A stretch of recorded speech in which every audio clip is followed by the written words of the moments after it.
d'abord, la curiosité. La curiosité, la mienne, mais aussi mon besoin de répondre à la curiosité des autres, notamment des enfants. Et également, il est évident que l'écriture, parce que c'est évident que si j'avais de la curiosité, si j'avais envie d'écrire, mais que je n'avais pas de goût pour l'écriture, peut-être que je ne l'aurais pas fait. Mais le maître mot, c'est vraiment répondre à la curiosité, la mienne, et celle des enfants, des petits-enfants, et puis je l'écris. Mon mot de clôture, c'est un peu ce que j'ai dit dans la conclusion aussi. C'est que je suis émerveillé par la complexité de notre univers, du monde. Je suis émerveillé par l'ordre qui fait que la vie, qui règne dans cet univers qui fait que la vie est possible, reste possible. Émerveillé par les relations qu'il y a entre ces différents, entre l'univers, l'atmosphère, la terre, les océans. Et également, je dois dire, une menace qui pèse sur la vie. Parce qu'il y a énormément de phénomènes qui sont des menaces sur la vie. Dans la pollution, dont nous sommes tous responsables. Le réchauffement climatique aussi. Nous sommes tous responsables plus ou moins. Chacun peut faire des efforts à son niveau. Il y a l'exemple que je donne souvent pour me mettre hors de moi en parlant de réchauffement climatique et de pollution. Quand je roule derrière une voiture, que je vois son pot de chèvement qui laisse sortir un nuage de fumée, je dis que celui-là n'est pas conscient. Il contribue à sa petite échelle au réchauffement climatique, à la pollution de l'air. Dakar, aujourd'hui, est une des villes les plus polluées du monde. Mais c'est notre faute, c'est pas moi aussi.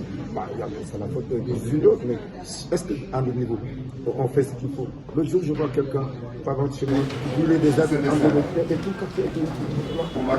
quartier était blanc de fumée. Je dis, mais vous êtes en train de rendre malade des asthmatiques, vous êtes en train de vous polluer. Trouver autre chose. Donc, vous voyez, donc, et la qualité de l'eau. Nous sommes en train de polluer l'eau. Nous sommes en train de regarder la mer, comment elle est polluée et comment les effets aujourd'hui sur les poissons et sur tout ce qui vit en mer. Donc, nous vivons aussi, c'est aussi un appel à la prise de conscience que l'homme, qu'on dégrade la nature. Et nous devons, la nature, elle est à nous. Que nous sommes le seul être lié de raison sur la terre. Mais nous devons l'utiliser avec intelligence. Et ça, le livre, c'est un document qui donc se présente comme un homme qui répond à des questions qu'on lui pose, le monde, papa explique pourquoi et comment. Et donc, je dis même quelque part de West africaine, c'est la curiosité du temps, du vent, des nuages, de la pluie, de tout l'univers, de toute cette atmosphère qui nous concerne. Je parle également de la terre. Je parle de la terre, de sa composition, de sa ce qu'il faut faire pour la préserver. De l'eau, parce que l'ambiance, j'aime bien l'ambiance des l'eau, c'est la vie. Notre vie a commencé dans l'eau et donc c'est extrêmement important. Et donc je parle de l'eau également. Et sur tous ces sujets, je réponds à des questions.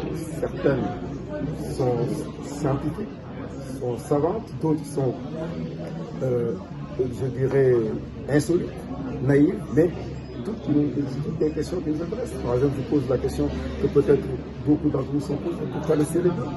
Demain, et je me suis mis dans la peau d'un père de famille ou d'un grand-père qui répond aux questions de ses enfants et ses petits-enfants. Et je peux vous dire que c'est dans la réalité.